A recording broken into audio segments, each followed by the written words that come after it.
C'est ce que je lui ai dit.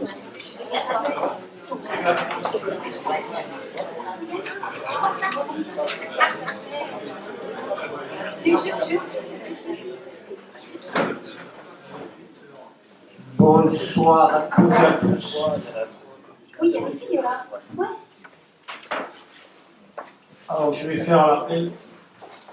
Thierry Vaïza, un mercredi qui a donné le pouvoir à Eve Silva Jeunesse, Dalvino Jacques-Christophe, Galibert Annick, Curé Philippe, Garcia Josepha, Grêle Marseille, Jiménez Silva Eve, Nicolas Nouma, Hélène Marie-Hélène, Farah Séraphin, Munoz Dominique, Archemo Nicolas, Galambou Munoz Sandrine, Bouffini Hervé, Bouddé Emmanuel, Roger, Vanessa Caruso, Laurent David qui a donné le pouvoir à Nouma Nicolas, Agnès Delphine, Djema Bruno qui a donné le pouvoir à Vanessa Caruso, Laura Patricia qui a donné le pouvoir à Annie Galibert, Deleu Jean-François, Juanel Charline, Défal Simon, Estrada Caliban Présente. Falcon Lucas Casman qui a donné le pouvoir à Pascaline Dardé, Dardé Pascaline, Présente. Bouddha Nicolas, Sam Aspa Didier, et Doula Taïssa qui a donné le pouvoir à Alicia Estrada Caliban. Bendria Mérimé, il faut qu'agir. Il me faut une secrétaire de résidence, je le fais. D'accord. Sinon, on peut avait dit à Marianne, elle a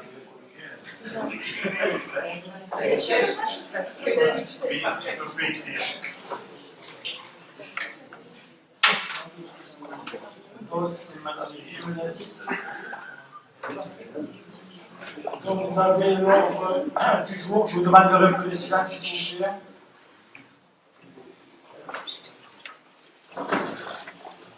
Vous avez l'approbation du procès verbal de la séance du 27 janvier 2025. Y a-t-il des questions ou des observations sur le compte rendu?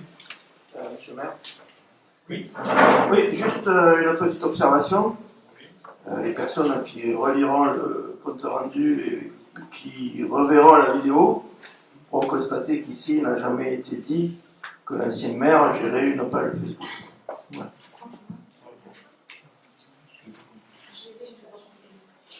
L'ancien maire n'a jamais géré une page. Oui, non, parce que sur cette page Facebook, il est indiqué qu'il a été dit au précédent conseil municipal que nous avions dit que la page caserne Ypres était gérée ou pilotée par M. Henri Fricou, ce qui n'a jamais été dit autour de cette table. Donc je voulais... C'est toujours pareil, c'est mieux en le disant, je dis. Voilà. On le modifie, pas de souci.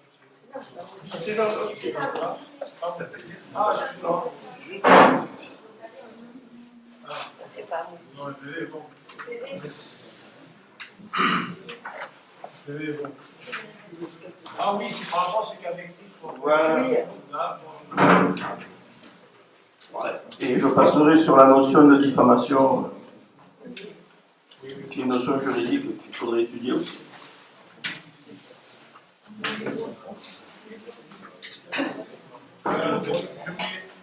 Je mets au voix. Alors, qui est contre, qui s'abstient, qui est pour? Je vous remercie. La question numéro 3, c'est le récapitulatif des décisions que j'ai prises. Vous avez toutes les décisions. Y a-t-il des questions? Monsieur. Excusez-moi, peut-être une petite précision sur le contentieux Bellas. Ah oui, Oui, Christophe Dalvino à vous répondre. Oui, bonjour à tous. Il s'agit d'un contentieux d'urbanisme. Donc, la commune est recherchée en responsabilité pour non-respect de ses obligations de contrôle sur les travaux. Voilà. Donc, en fait, les consorts Bellas estiment que le fait que la ville n'ait pas contrôlé les travaux de son voisin lui cause un préjudice. et il réclame plus de 200 000 euros, quand même, moi j'ai intérêt à la commune. Donc là, il s'agissait d'autoriser le maire à défendre les intérêts de la commune. Voilà. Donc c'est un contentieux qui a un cours. Oui. Ouais. Oui, c'est un non-contrôle qui relève peut-être 7-8 ans. Bon. Et on voit que ça peut avoir des conséquences, effectivement, si la commune ne fait pas correctement son travail. La commune se défend en disant que c'est de toute façon au titre de l'État que ce contrôle s'exerce, et que donc s'il devait y avoir une condamnation, ce serait plutôt à mettre à la charge de l'État. Mais je crains que ça ne suffise pas comme défense. On verra bien dans quelques années, puisque c'est des contentieux d'urbanisme, ça peut durer 2-3 ans. On verra. Ouais. Et il est important de préciser qu'on est toujours dans la zone Cagoulou où certaines choses ont été faites. Exactement, c'est dans la descente de Cagoulou. C'est pour ça que souvent on dit qu'actuellement nous sommes pointilleux sur les permis ou sur les vérifications de l'achèvement des travaux, mais justement c'est pour éviter ce type de problème. Que là la ville, la responsabilité de la ville est engagée, et bon, si on perd ce procès, on va dire qu'il y a 200 000 euros qui partiront, alors que si on avait contrôlé les travaux, ça serait. On n'aurait pas eu ce contentieux, sachant que là-dedans, en plus, que ce soit les gens qui ont fait les travaux et ceux qui attaquent, là-dedans, on ne sont pas grandis, on a des problèmes avec tout le monde. Et nous, on est obligé de régler ces problèmes-là, surtout que c'est un endroit que je ne sais pas pourquoi, il n'y a pas eu de permis d'aménager, il y a eu juste une DP, et on se retrouve voilà, avec travaux, en gros ça a été un mur, il aurait dû avoir un talus, et il a été fait un mur, et bien sûr la personne conteste ce mur-là. À juste raison. Bon, voilà. Ouais, c'est ce que j'allais dire, on est vraiment dans une situation regrettable où on est victime collatérale de tout ça, et les Bélas, ils sont victimes aussi, hein, parce que personne ici aimerait avoir ce qui s'est passé chez eux. Ouais, on a plusieurs dossiers comme ça sur la commune dans lesquels on se retrouve confrontés à des gros problèmes. Voilà. Y a-t-il d'autres questions? Aucune.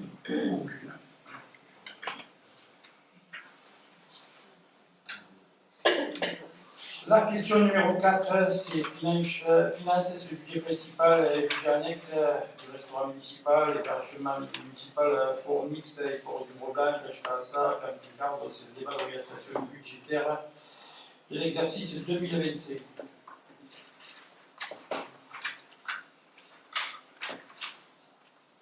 Avant de laisser la parole à M. Graine. Alors les défis sont grands et les années se suivent et nous rapportent des bonnes et surtout des mauvaises surprises et qui nous demandent une grande rigueur budgétaire. Notre ligne directrice est avant tout se doit d'être réaliste et responsable face aux contraintes économiques actuelles. L'année 2024 nous a permis de poursuivre notre gestion rigoureuse avec un niveau d'investissement de près de 4 millions d'euros, tout en maintenant notre engagement sans augmenter les taux d'imposition. En 2024, nous avons poursuivi notre effort de désendettement avec une réduction de 420 000 euros de la dette communale. Pour 2025, nous devons composer avec un environnement financier plus contraint. Les perspectives en matière de subvention d'investissement sont limitées, ce qui nous oblige à la mesure et à la responsabilité. Notre objectif est d'atteindre un niveau d'investissement de 5 millions d'euros en 2027.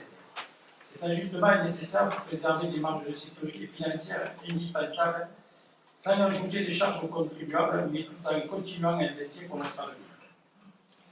Face à la diminution anticipée des subventions d'investissement pour 2025, nous devons compter davantage sur notre capacité d'autofinancement. C'est pourquoi nous maintenons notre politique de maîtrise rigoureuse des dépenses de fonctionnement qui nous permet de dégager les marges nécessaires pour investir. Cela entame en rien notre volonté de tenir tous nos engagements. Et je suis convaincu que la gestion rigoureuse que nous menons depuis le début du mandat nous donne les moyens de traverser cette période plus contrainte sans renoncer à l'essentiel. Notre équipe municipale reste pleinement mobilisée pour faire évoluer Metz et répondre aux enjeux de demain, tout en préservant son charme, son authenticité et cette qualité de vie qui nous est si chère.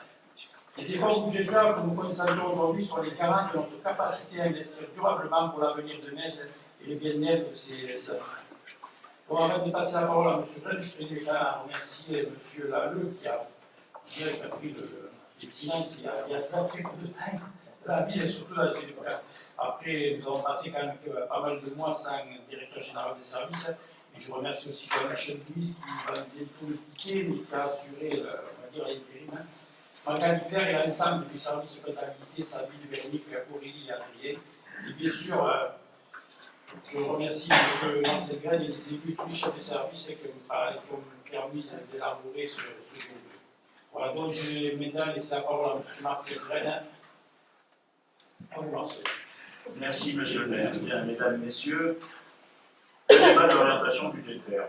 Je rappelle simplement, en particulier pour les personnes qui sont présentes dans la salle, que ce débat s'appuie sur un rapport qui est un document qui résume les choix financiers prévus par la municipalité, en exposant les priorités, les orientations stratégiques et les grandes lignes du futur budget principal et des budgets annexes. Ceci pour offrir une vision globale pour la planification budgétaire annuelle de la collectivité.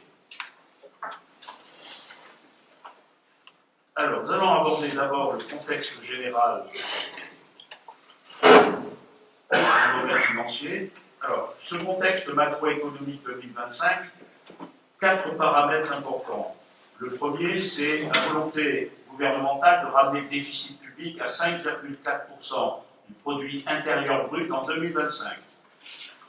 Le deuxième élément de ce contexte, c'est une perspective de croissance 2025 de l'ordre de 1,1%. Troisième paramètre, c'est une inflation, on a pu constater, qui passait en dessous de 2%. Et enfin, lorsqu'on s'occupe des emprunts, un taux d'intérêt stable en 2025. Alors, la loi de finances 2025, vous savez qu'il a subi quelques turpitudes avant d'être votée.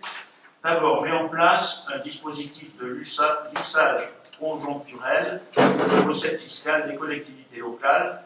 Le dispositif est dit DILICO, ce pour un montant de 1 milliard d'euros, dont 500 millions d'euros à supporter par les communes et les intercommunalités, le PCI. Ça s'accompagne également d'une baisse du fonds vert de 1,35 milliard d'euros.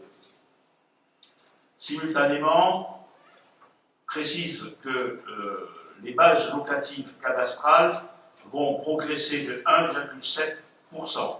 Donc ça va impacter les taxes foncières bâties et non bâties. Par ailleurs, le gouvernement a fixé une augmentation du taux de cotisation de la Caisse nationale de retraite des agents des collectivités locales de 3 points, ce qui fait passer ce taux à 34,65%. Il était à 31,65% en 2024. Par ailleurs, la dotation globale de fonctionnement baisse de 350 millions d'euros. Et enfin, la dotation, le fonds de soutien à l'investissement local, lui, baisse également de 150 millions d'euros. Voilà les paramètres principaux de cette loi de finances 2025. Alors, un petit focus, je dirais, dans le rétroviseur, c'est-à-dire la situation financière à la fin de l'exercice 2024. En matière de fonctionnement, nous avons un total de dépenses de 17 660 000 euros, en recettes de 19 813 000 euros, ce qui fait un solde positif de 2 153 174 euros.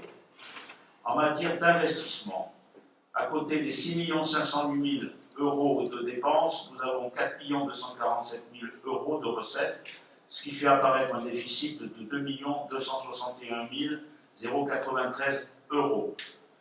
Donc les dépenses et recettes s'équilibrent à hauteur de 24 164 000 euros et 24 061 000 euros pour les recettes. Le déficit de l'exercice est donc de 107 919 euros. Sachant qu'il y avait des restes à réaliser en 2025 et reportés sur 2024, en dépenses et en matière d'investissement, oui, reportés en 2025. C'est bien parce que ça prouve qu'il y a la question. Donc 367 699 euros en dépenses d'investissement et 2 171 633 euros en recettes, ce qui fait un solde positif de 1 803 933 euros. Ainsi, le déficit d'investissement 2024 est couvert par l'affectation du résultat de fonctionnement à hauteur de 457 159 euros au compte 1068 excédent de fonctionnement capitalisé, et le résultat de fonctionnement 2024 est affecté à hauteur de 1 696 614 euros au compte 002 résultat de fonctionnement reporté, déduction faite de la couverture du déficit d'investissement. Quelles sont les orientations budgétaires 2025 ? Sur le budget principal, dans un premier temps. Regardons le fonctionnement. Vous voyez apparaître deux colonnes de chiffres et la troisième, c'est l'évolution de 2024 par rapport, de 2025 par rapport à 2024. Les charges à caractère général s'établissent à 3 962 000 euros, avec une légère baisse 0,20%. Les charges de personnel frais assimilés passent à 11 453 000 euros, une progression de 2,26%. Les atténuations de produits baissent à 184 000 euros, soit moins 3,93%. Les autres charges de gestion courante s'établissent à 1 069 000 euros, une légère baisse de 1,32%. Les autres chapitres 66, 67, 68 nous amènent à un budget de 532 090 euros et 6,78% de progression. S'agissant maintenant des opérations d'ordre de transfert entre sections, nous en sommes à 706 819 euros, ce qui correspond à une baisse de 16,98%. Enfin, au chapitre 023, virement à la section d'investissement, nous arrivons à 2 238 620 euros, ce qui fait une progression de 57,86%. Ainsi, le total des dépenses de fonctionnement s'élève à 20 748 048 euros, pas sur les centimes, soit une progression de 4,67%. Le bas du tableau vous présente les recettes de fonctionnement, les produits des services de l'occupation du domaine public et les ventes diverses. Nous arrivons à un total de 1 386 920 euros, une très légère baisse, 0,40%. Les impôts et taxes, nous arrivons à un total de 621 484 euros, soit une baisse de 13,78%. Simultanément, la fiscalité locale, qui reprend notamment les taxes foncières et les taxes d'habitation sur les résidences secondaires, nous arrivons à un total de 12 250 573 euros, soit une progression de 0,33%, qui correspond en fait à l'augmentation des bases que j'ai citées de 1,7%. Les dotations et les participations s'élèvent légèrement à 3 866 000, progression de 2,31%, et les autres chapitres 013, 75, 77, 78, nous arrivons à une somme de 559 298 euros, soit une baisse de 3,25%. Enfin, avec le résultat de fonctionnement reporté, qui atteint donc 1 696 014 euros, la progression est de 101,76%. Et pour terminer, les opérations d'ordre de transfert entre sections passent à 367 400 euros, soit une progression de 21,66%. Voilà pour le côté indigeste des chiffres. Alors maintenant, voyons un petit peu plus clair. Les produits et services qui représentent 1 386 920 euros, manifeste la stabilité des recettes issues de l'activité des services. Je vous rappelle que nous avons décidé de ne pas augmenter notamment le coût de la cantine scolaire. La fiscalité donc s'élève à 12 872 057 €, au sein de laquelle nous avons une recette provisoire de la fiscalité directe locale à 11 059 613 €, il faut le rappeler, sans augmentation des taux de fiscalité en 2025. Et par ailleurs, il faut remarquer que la notification des bases ne sera connue que fin mars 2025. La taxe sur les pylônes et la taxe sur la consommation finale d'électricité représentent 290 000 €. Le fonds de péréquation des ressources intercommunales correspond à 246 006 €. Les droits de mutation, 650 000 € et les taxes sur la publicité extérieure à 38 600 €. Voilà sur le domaine de la fiscalité. S'agissant maintenant des dotations et des participations, qui s'élèvent à 3 866 359 €, à l'intérieur de cette somme apparaissent la dotation globale de fonctionnement versée par l'État pour 2 301 027 €. Il s'agit de la dotation forfaitaire, de la dotation de solidarité urbaine et de la dotation nationale de péréquation. La participation de la caisse d'allocation familiale s'élève à 1 319 647 €. Et enfin, les compensations fiscales sont estimées à 125 000 €. S'agissant enfin des autres recettes de fonctionnement, les 559 298 €, c'est pour l'essentiel des remboursements de salaire au titre des arrêts de travail, mais également les loyers perçus au titre de l'usage des biens municipaux. Les dépenses de fonctionnement, maintenant.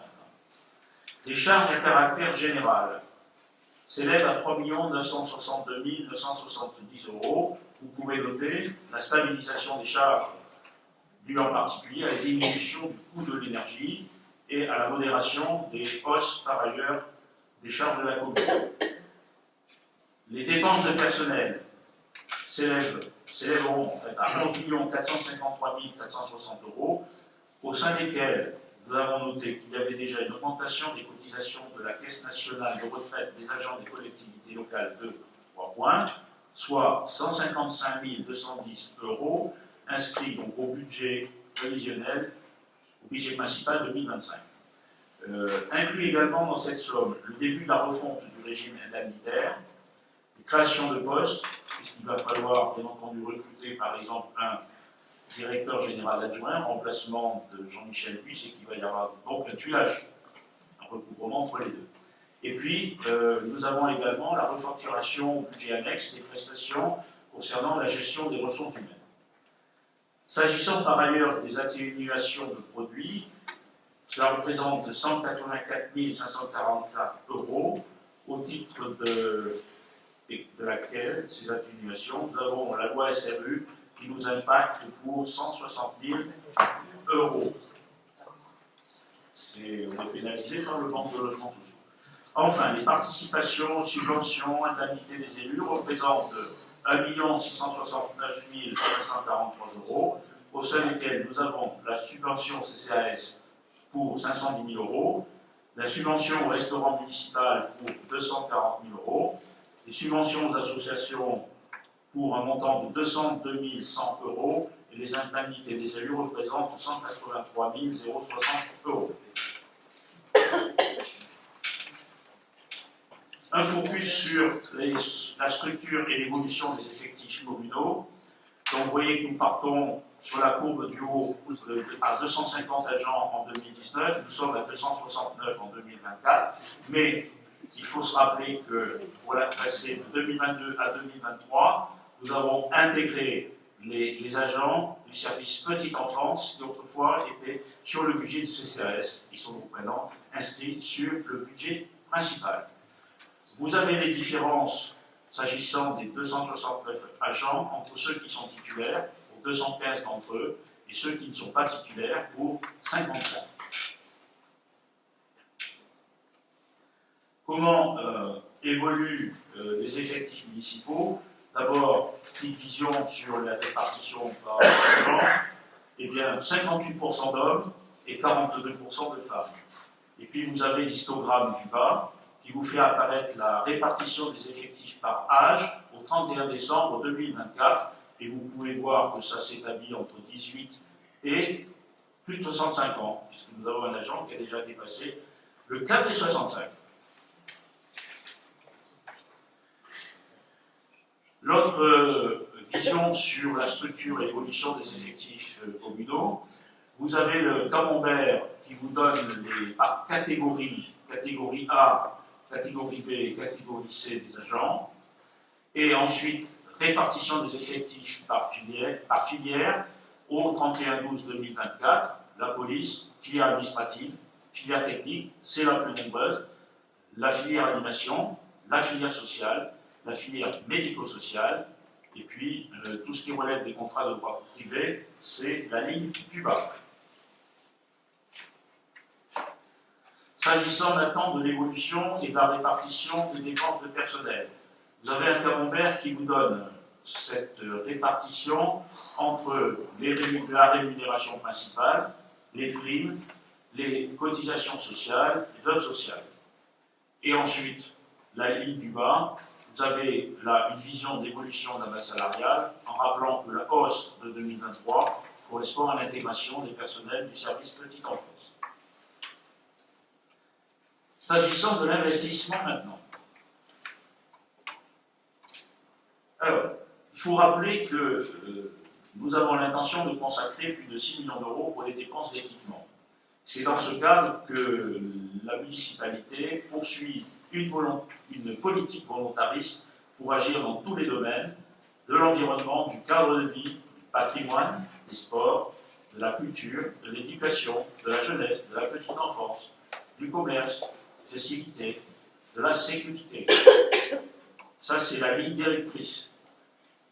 Et quand on rentre dans les chiffres, vous voyez apparaître en matière d'investissement les recettes, taxes d'aménagement pour 100 000 euros, fonds de compensation de la TVA pour 460 000 euros, les amendes de police pour 150 000 euros, des subventions notifiées dont le montant provisoire est lié au dossier en cours pour 163 300 euros pour le moment, et nous avons inscrit un emprunt de 3 527 000 euros dont le montant sera ajusté en fonction des dossiers de subvention qui seront notifiés à la commune. Et s'agissant de l'autofinancement, nous atteignons le montant de 2 343 366 euros. En matière de dépenses, les grands projets représentent 4 415 414 euros. Les opérations et enveloppes des services, on va dire que ce sont les petits investissements, entre guillemets, pour 1 584 586 euros. Et enfin, le capital de la dette qu'il faut rembourser représente 2 529 868 euros. Au sein de ce capital, il y a l'emprunt de 1 200 000 euros qui a été souscrit pour la création du domaine de Spinelli à la zone d'activité. Donc voilà les grands chiffres dans le domaine de l'investissement. Alors, maintenant, quelques visions sur les plus grosses opérations. L'aménagement de la place Aristide Briand nous amène à dépenser en matière de crédit de paiement 2025 2 084 409 euros. La fin de la rénovation de l'école Elian nous amènera à dépenser cette année 395 373 euros. La rénovation du boulevard des Remparts. En photo, vous voyez le chantier en cours. Nous dépenserons 436 858 euros. La poursuite de la rénovation de l'hôtel de ville, ce par la rénovation du système de chauffage, devrait nous amener une dépense de 308 855 euros.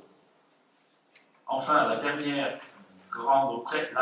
grande opération, il s'agit de la salle Janouillet, pour laquelle il y a création de loges faites pour les artistes et la mise en place d'un monte-charge qui nous permettent justement d'accéder à l'étage, car beaucoup de matériels sont à transporter et à mettre en place. Enfin, la dernière grande opération concerne les voiries urbaines et nous dépenserons en 2025 759 097 €. Et vous avez ici la vision de à la rue l'impasse du Longtemps.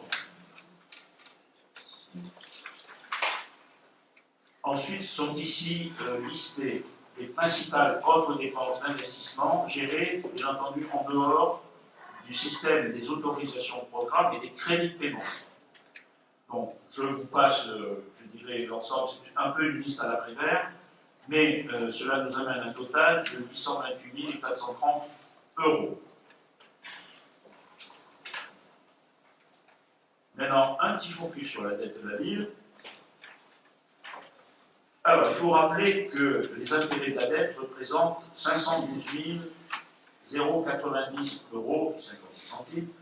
Au sein de cette somme, il y a 157 000 € consacrés au remboursement de la dette contractée pour la construction de la gendarmerie. Et s'agissant du remboursement en capital en 2025, nous aurons 2 529 568 € à rembourser. Au sein de cette somme, il y a 1,2 million à rembourser au titre du pré-relais dédié à l'achat du site Spinelli et 173 000 € pour le remboursement du capital des prêts liés à la construction de la gendarmerie. Voilà, concernant la dette. Vous avez ici, avec deux camemberts, la répartition en ce qui concerne les emprunts qui s'appuient sur le livret A, les emprunts qui ont été souscrits avec un taux variable et ceux qui sont souscrits avec un taux fixe. Donc vous pouvez voir que la part dans cette totale d'emprunt du taux variable est seulement de 4,90%, qui montre qu'il y a eu une bonne gestion des emprunts, de la souscription des emprunts par la commune. La répartition des prêteurs correspond au camembert de droite. Vous avez le Crédit Agricole, la Caisse d'épargne, Arkea, la société Bawak PSK, ça c'est pour la gendarmerie, la Caisse des dépôts et consignations, la SFIL, CAFIL, et puis les autres prêteurs. Voilà, donne la principale structure de la dette. Si on regarde l'encours de la dette au 1er janvier, par rapport aux années précédentes, là, sur l'histogramme, sont présentées l'année 2019 à l'année 2024. Vous voyez qu'en fait, la dette baisse réellement à 14 040 301 € au terme du compte administratif 2024. Et la courbe du bas vous montre comment se produit l'extinction progressive de la dette. Alors, vous voyez une forte chute sur 2025 qui correspond en fait notamment à le remboursement de l'emprunt Spinelli. Si on fait la synthèse, ce budget prévisionnel en matière de dépenses de fonctionnement, de dépenses d'investissement, de recettes, fonctionnement et investissement, vous voyez en matière donc de fonctionnement, dépenses 20 748 048 € en dépenses et le même montant, bien entendu, en dépenses, car il s'agit de bien équilibrer notre budget.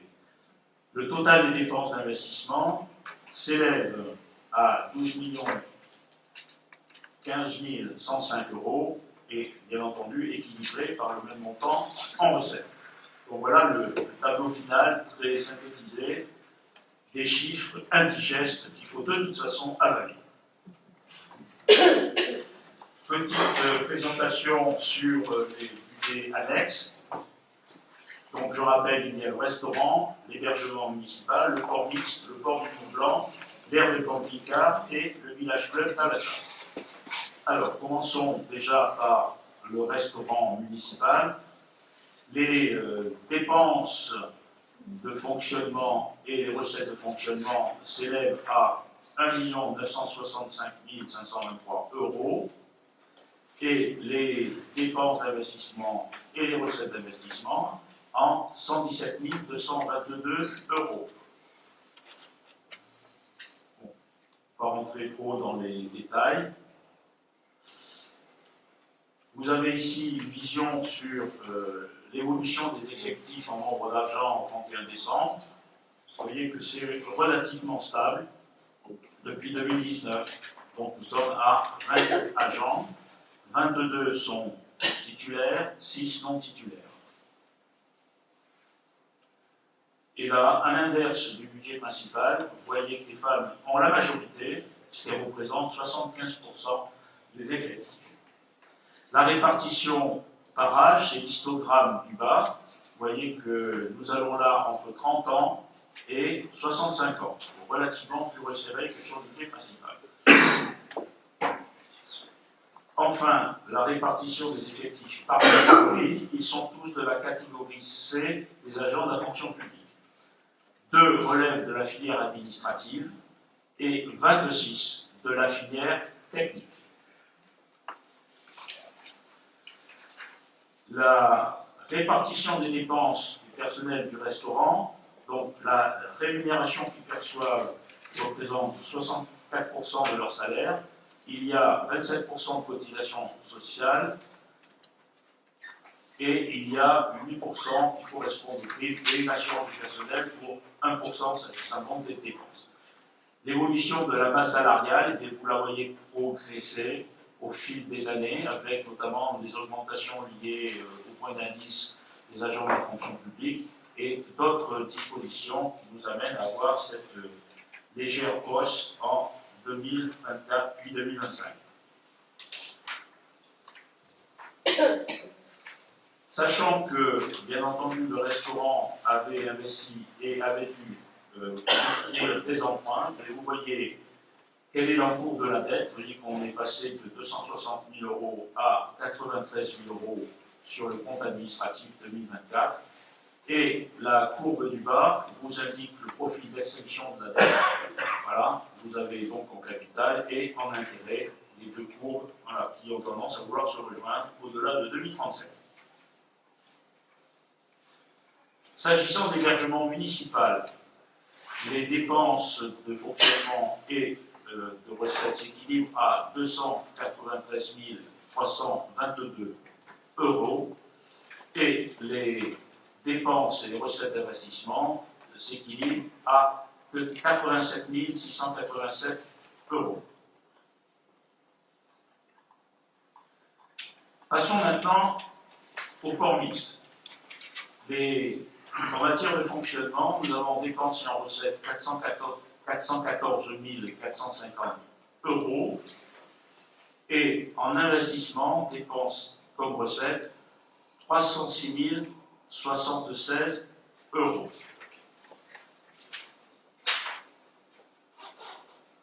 L'évolution des effectifs du port mixte, comme ils sont très nombreux, ils ne sont que 3, il y a donc 2 hommes et une femme. Et les âges s'établissent entre 30 et 65 ans.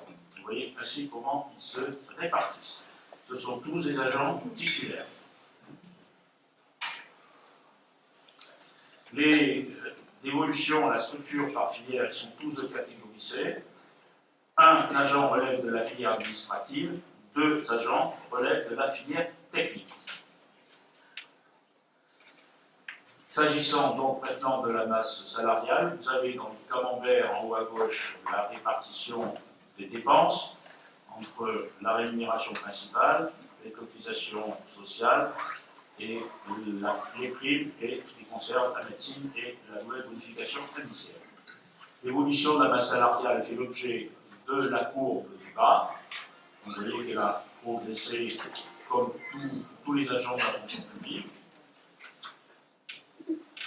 S'agissant maintenant de la dette du port mixte, vous avez sur la courbe du haut le profil d'extinction qui normalement devrait retomber à 0 en 2045. Vous avez ici sur l'histogramme du bas l'encours de la dette de 2019 jusqu'à 2024 vous voyez qu'en 2024, oui, là, la dette augmente car il a fallu souscrire un emprunt pour, bien entendu, effectuer les travaux d'investissement. S'agissant maintenant du budget annexe du plan, nous avons en fonctionnement dépenses comme recettes de 130 854 € et en investissement dépenses comme recettes 339 068 €.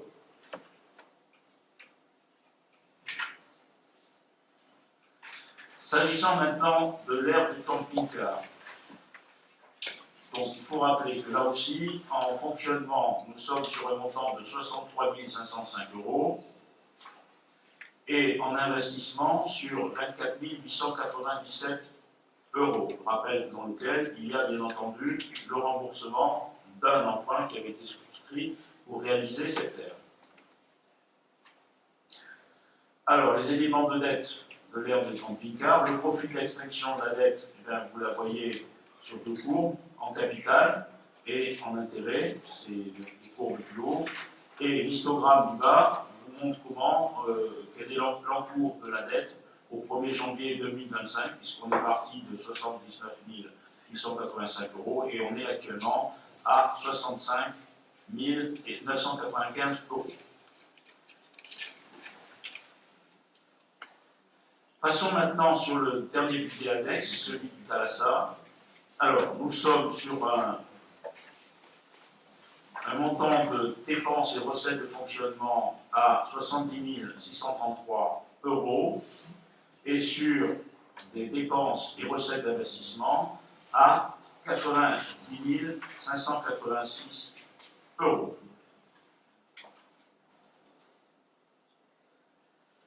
Et la dernière diapositive, le profil d'extraction de la dette, c'est la courbe du haut. Et l'encours de la dette, c'est l'histogramme que vous avez en bas. Vous voyez que nous partons de 227 000 € en 2019 et nous en sommes à 180 089 € au 1er janvier 2025. Voilà, mesdames, messieurs, cette présentation est terminée. S'il faut revenir en arrière pour reprendre une diapositive, nous ferons pour ce. Merci, M. Hélène. Y a-t-il des questions ou d'observations? Madame Estrada. Oui, bonsoir. Simplement pour signaler qu'on a été avec ma collègue Marie-Liliane Laviole à la commission finance et qu'on a pu obtenir toutes les informations qu'on souhaitait et que c'était très intéressant et on salue ce devoir de transparence. On a complètement conscience qu'établir un budget dans le contexte national n'est pas simple et que vous avez pris une mesure de grande prudence en prévoyant un emprunt de 3,5 millions d'euros au cas où vous n'auriez pas toutes les subventions obtenues. Donc, on espère que vous aurez toutes les subventions que vous avez demandées, parce que sinon, la dette passerait de 14 millions à 17,5 millions. Ce qui fait que...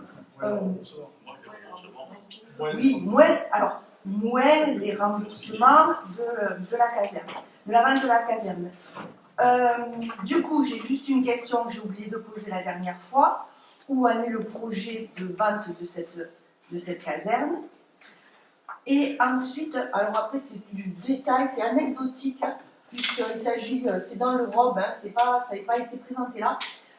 Dans le budget annexe de restauration du Taurus, il est précisé un achat de barquettes jetables pour 30 000 €. Bon alors le budget il est de 2 millions d'euros, donc c'est pas grave, mais ce qui m'a plus interpellée, c'est que la loi climat et résilience interdit tout ce qui est barquettes jetables.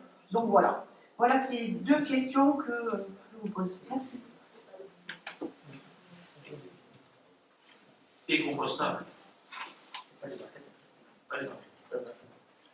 Ah, il manque un mot. Merci. Voilà. Oui, je vais vous répondre. Alors, sur la caserne d'Ypres, écoutez, ça va se faire prochainement, puisque hier, j'ai reçu un message de notaire qui m'a dit que bon, tout était prêt, que bon, il ne manquait plus qu'à signer. Je ne vous cache pas qu'on a été retardé pendant un bon moment parce qu'on n'arrivait pas à trouver le titre de propriété de la caserne. Il a fallu chercher et on s'est même fait du souci parce qu'à un moment donné, on s'était laissé l'achat de Spinelli et puis on n'arrivait pas à trouver si la caserne était appartenait à la mairie. Donc il a fallu que l'ISD était aux archives travaillait et après il a trouvé fait travailler le travail.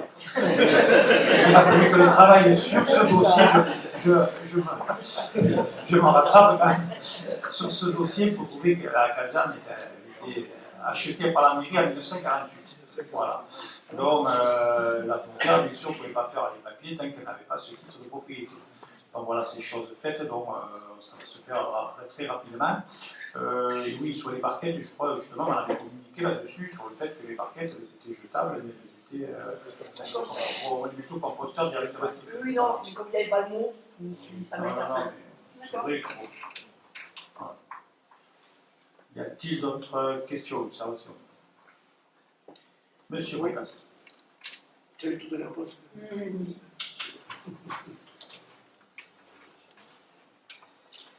Bon. Donc moi aussi j'ai participé à la commission des finances, qui était très intéressante effectivement. On doit remercier à la fois l'adjoint, les services pour ce travail, parce que en fait, tant sur la réalisation du budget 2024 que sur la transparence, comme disait Lisiane, on est plutôt satisfait. Surtout que moi j'avais un certain nombre d'inquiétudes sur 2024 et je les ai toujours un peu sur 2025, notamment sur l'impact du RH, de ressources humaines, sur le budget, et sur le problème bien sûr des subventions, des participations diverses qui sont en train de fondre comme neige au soleil, me semble-t-il. Et les perspectives, je pense que c'est pour plusieurs années qu'il va falloir serrer la ceinture, comme disaient certains messieurs.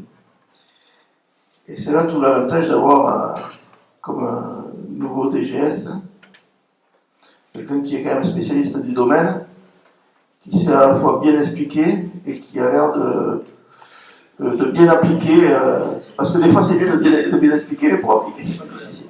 Et qui a l'air de commencer à bien appliquer. Et voilà, on verra après. Donc le budget a été bien maîtrisé. On a une CAF que je pense qu'on n'a jamais eu, ou que j'ai rarement vu en 22 ans de conseil sur les budgets réalisés. Et donc qui dit une bonne CAF dit possibilité de maintien à un certain niveau des investissements, même s'il y a eu des décalages qui ne sont pas tous dus à des problèmes de financement, mais des problèmes techniques, des problèmes aussi de montage de dossiers de subvention, etc. Ce qui explique d'ailleurs le reste à réaliser qui est important. Pour 2025, alors c'est aussi, pour le moment, il n'est pas fait, on verra à la fin de l'année, mais sur ce qui est prévu, c'est aussi une satisfaction dans le sens où, bon, il y a un montant d'investissement prévu qui est important. Alors on sait toujours qu'on ne réalise jamais 100% du budget d'investissement, mais quand même, autour de 6 millions.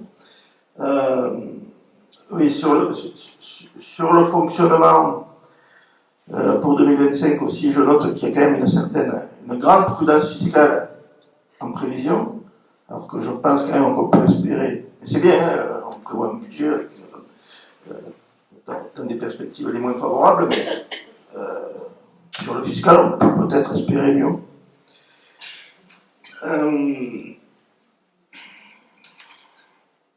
Il y a quelque chose aussi sur lequel je me suis réjoui lors de la commission des finances, c'est la volonté aussi, alors ça c'est M. Lalleux et je pense que Marcel aussi est dans la même lignée, de mieux travailler sur les refacturations interbudget, sur les réimputations interservices, interbudget, etc. Ce qui est très important puisque si les budgets ne sont pas sincères, on ne peut pas faire d'analyse et on ne peut pas peut-être prendre aussi les bonnes décisions. Donc, là-dessus aussi, je suis satisfait. Bon, c'est quelque chose que j'évoquais depuis un certain temps. Je mets un bémol ou pas? Ah, il le faut. Non, le petit bémol, bon, ben, c'est qu'il va falloir travailler sur l'efficience des services encore, même si les services fonctionnent. Et je pense qu'il y a certains services qui peuvent être un peu plus efficaces. Et je souhaiterais revenir sur le thème de la gendarmerie.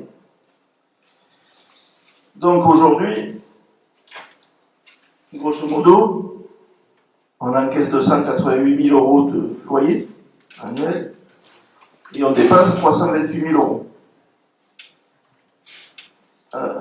Lorsqu'on nous avait présenté le projet à l'époque, il me semblait que les courbes, parce qu'en fait ce qui fait qu'il y a ce décalage, c'est que c'est les intérêts, puisqu'on est plus au début de la dette qu'à la fin.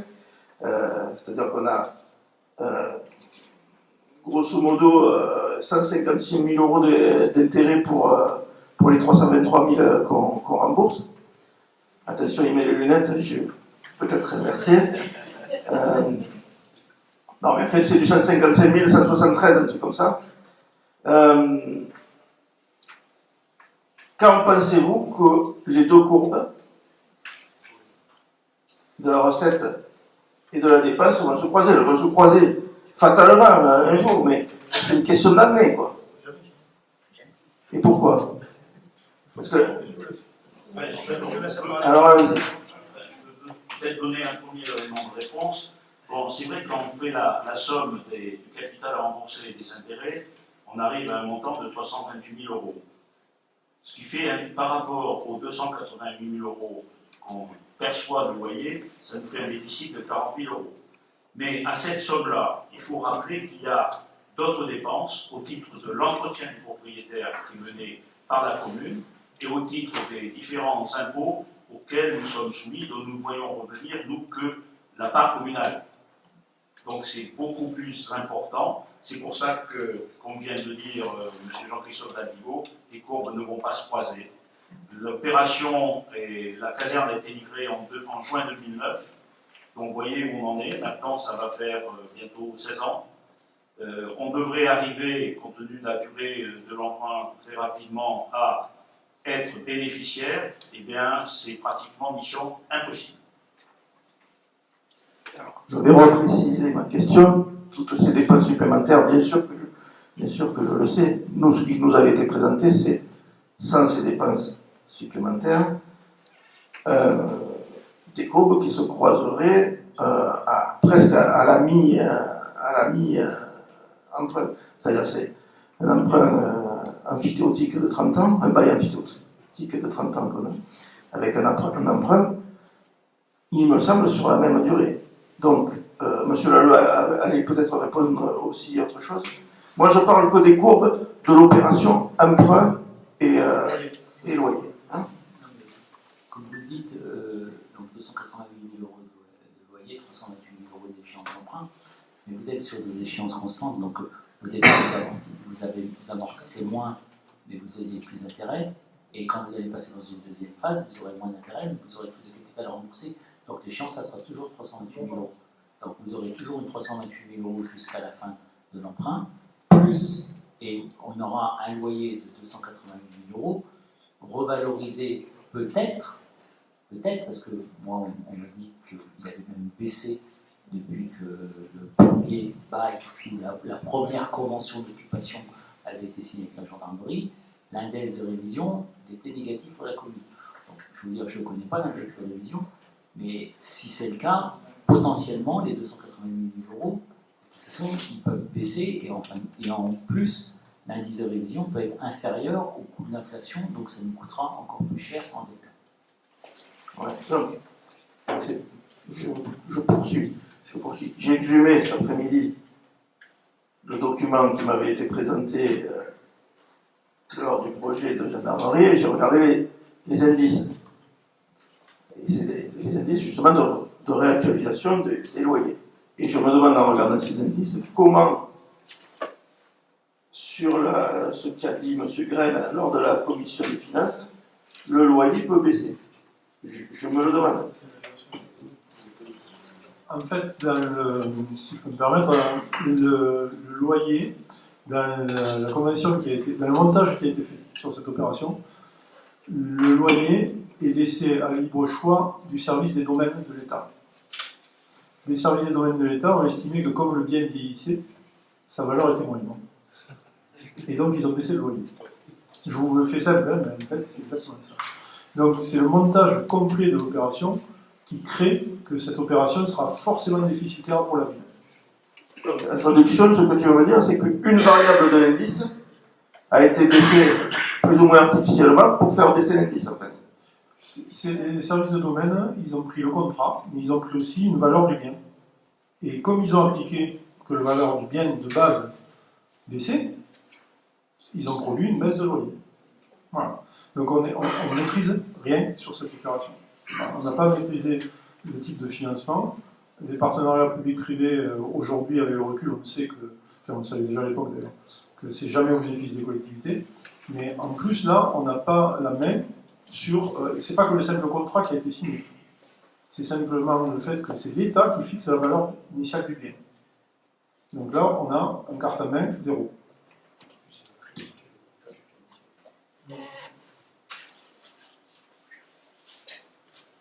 Donc, quand on nous a dit que les courbes se croiseraient, on nous a un peu pipoté.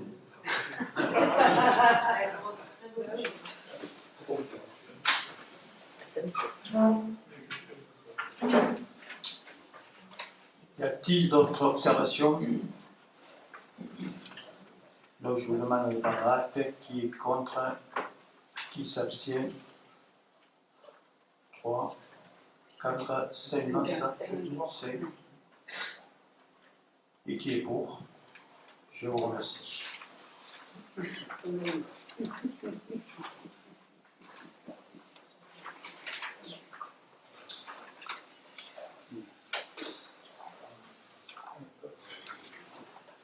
Question numéro 5, c'est de délibération sur les finances et les tarifs publics appliqués aux familles et l'accueil de l'aide sociale à l'enfance. Et je laisse la parole à Madame Marie-Hélène Pellet. Merci, Monsieur le maire. Bonsoir à tous. Le département de l'Hérault nous a adressé une demande jointe à cette délibération pour la mise en place d'une tarification spécifique au sein de nos structures d'accueil pour les enfants confiés au service de l'aide sociale à l'enfance. En effet, ces enfants doivent pouvoir accéder comme tous à l'ensemble des dispositifs de notre collectivité. Cependant, lors de l'inscription, se pose la question des ressources prises en compte, car celles de la famille, de l'assistance familiale ne peuvent être fournies car il intervient en tant que professionnel auprès de l'enfant et celles des parents ne sont pas toujours communicables. Ainsi, à des fins de simplification, il est demandé à la collectivité d'appliquer le barème de tarification le plus bas pour ces assistants familiaux accueillant des enfants placés par l'aide sociale à l'enfance. Il est donc proposé au conseil municipal de bien vouloir décider que les tarifs appliqués aux assistants familiaux pour l'inscription des enfants placés par l'aide sociale à l'enfance seront les tarifs les plus bas de la grille tarifaire en vigueur. Y a-t-il des questions ou des observations? Aucune, donc je vote. Qui est contre? Qui s'abstient? Qui est pour? Je vous remercie.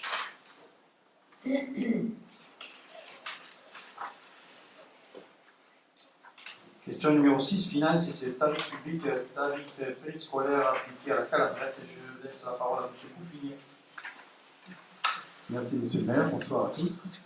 La commune assure depuis longtemps, depuis plusieurs années, un service d'accueil périscolaire pour les enfants de la Calandrette.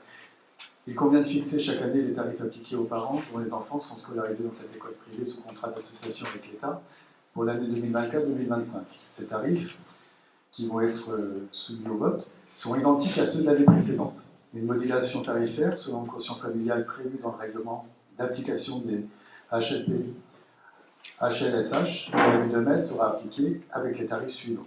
Donc pour un quotient familial inférieur à 800 €, le matin de 7h30 à 8h50, c'est 1,13 €. Le soir de 17h10 à 18h30, c'est 1,38 €. Et pour les quotients familiales supérieurs à 800 €, le matin, donc 7h30, 8h50, 1,28 €.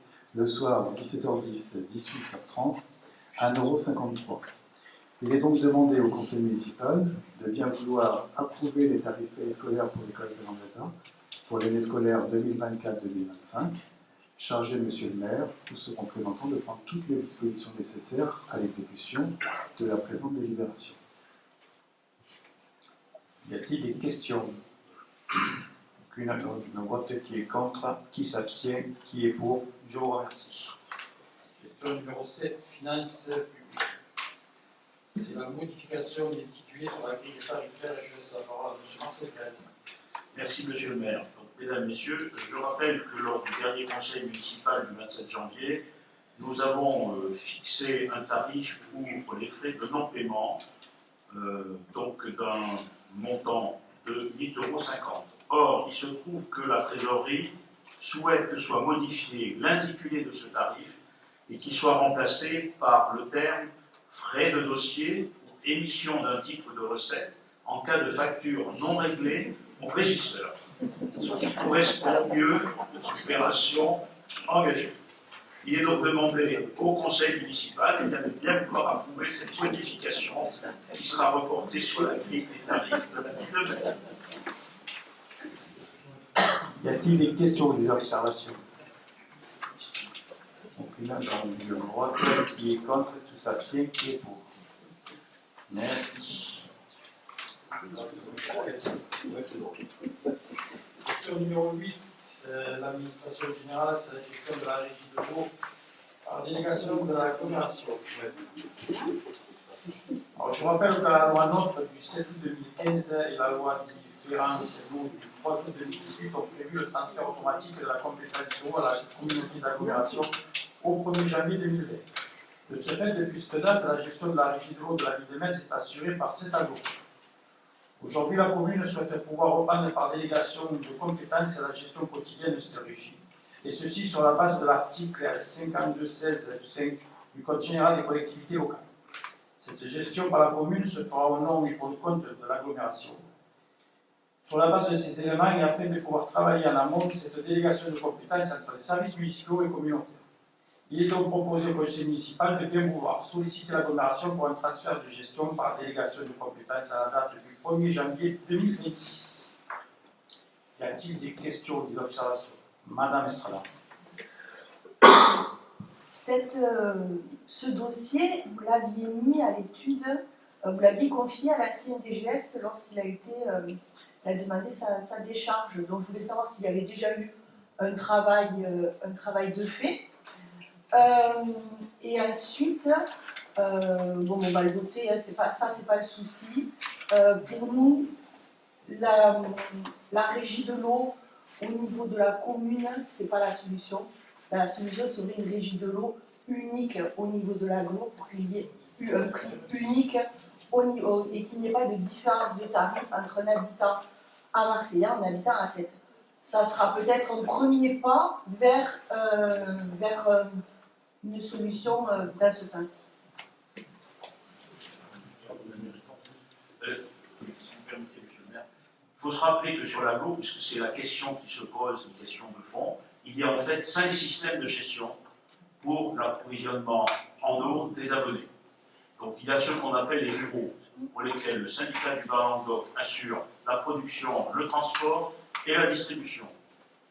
Il y a ensuite une SAEP qui regroupe Frontignan et les deux Balaruc, qui est en fait à l'intérieur une délégation à une société privée.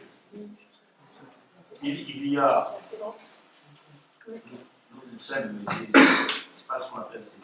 il y a ensuite ce qu'on appelle la régie au niveau de l'agglo. En fait, il y a 2 systèmes. Il y a la ville de Metz, qui est une régie, on va dire, pure. Dans l'autre cas, la ville de Sète donne une subdélégation par le biais d'une CEMOP, dans lesquelles il y a des intérêts privés qui entrent en jeu. Ce qui explique que les coûts de l'eau livrée aux consommateurs soient aussi différents, je dirais, sur le territoire de l'agglo.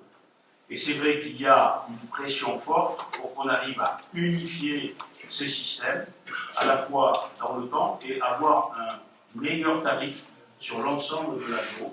Et ça, c'est un problème de fond auquel il faut s'atteler si on veut arriver à ça, c'est-à-dire en fait sortir les sociétés privées de cette affaire qui, au passage, bien entendu, se rémunère. Oui, moi je suis surpris un peu de votre remarque, Madame Estrada, parce que, bon, c'est vrai que vous abondez à ce que veut Yves Michel ou bien d'autres à l'agro, mais moi quand je vois, je ne sais pas si les Mésois seront d'accord pour payer peut-être 20 ou 30% plus cher l'eau, parce que c'est ce qui va se passer. Si on mutualise, on va dire, si on harmonise les tarifs, on est les moins chers. Et encore, je peux vous dire que depuis des années, on se bat justement tous les conseils communautaires pour éviter les augmentations. Nous avions une régie de l'eau qui était équilibrée, on faisait même du bénéfice. Je me rappelle à l'époque, M. Focas peut en témoigner, il y a même du budget de l'eau qui a été versé au budget principal. Et là, maintenant, on nous racontait qu'il était déficitaire, mais ça, pour avoir les chiffres. Alors, je pense que là, nous, alors je vais déjà dans le premier temps répondre au nom de monsieur l'ancien DGS, il n'y a pas à travailler dessus. C'est monsieur Lalleux avec Jean-Christophe, monsieur Graine, qui ont travaillé dessus avec les services financiers. Nous avons fait une multitude de réunions avec l'aglo et on a reçu aussi le personnel, parce qu'il faut reprendre le personnel. Il y en a certains qui ne viennent pas, notamment des chefs de service, mais les agents qui étaient déjà à Ville de Metz et qui sont partis à l'aglo vont revenir à la Ville de Metz. Mais sachez que ça va nous permettre de gérer le budget et d'y voir clair, parce que jusqu'à présent, on n'avait aucune visibilité sur le fonctionnement et sur la gestion. Et là, ça va nous permettre, et au moins, on pourra afficher, et si jamais on doit augmenter l'eau, on l'augmentera. Mais jusqu'à présent, il n'y a rien qui justifie une augmentation. Alors moi, je veux bien mutualiser à l'agro, mais ce que je me rends compte actuellement, que chaque fois qu'on a mutualisé quelque chose, on y a toujours été de perte. Ou alors il va falloir que ça change et qu'on ait un mode de fonctionnement un peu plus, on va dire, un peu plus clair. Voilà ce que je voulais vous dire là-dessus.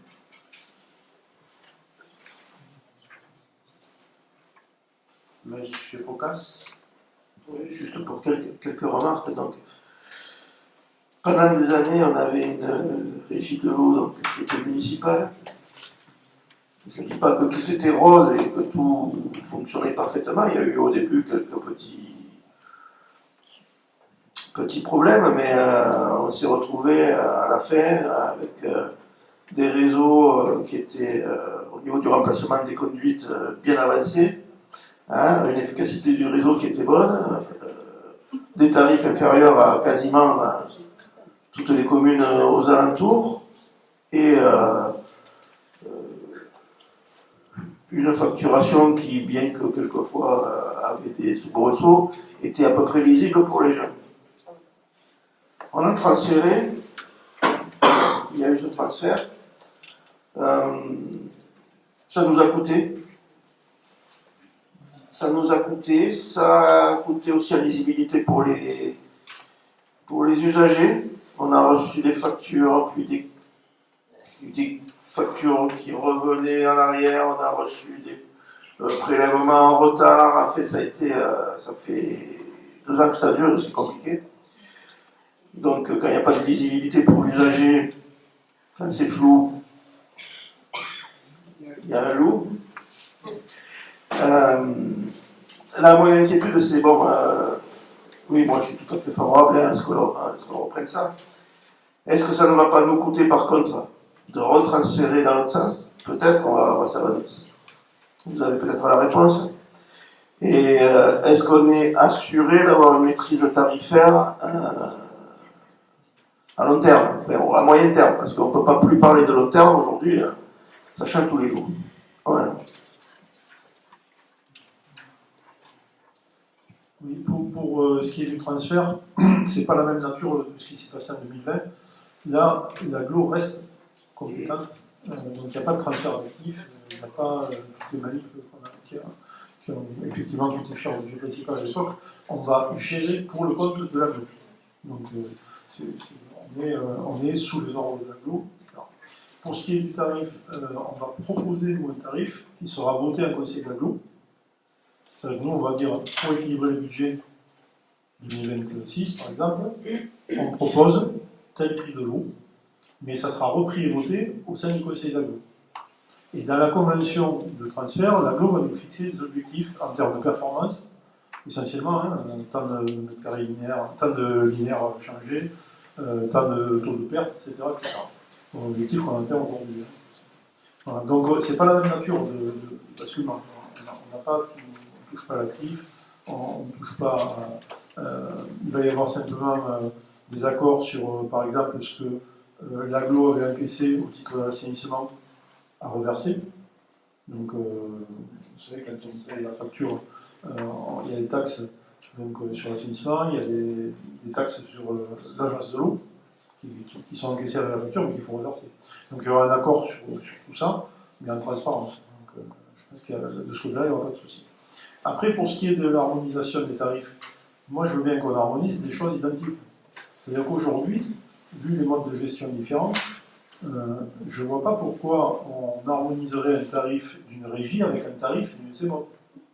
Ce n'est pas du tout les mêmes modes de gestion. Donc, il faut savoir que le vrai débat au niveau Aglo, il va être posé en 2027. Pourquoi? Parce que tous ces contrats dont on parle, ils s'arrêtent en 2027. Donc, vous devrez être très attentif en 2027 au positionnement qui va être pris. Parce que c'est là que ça se passera.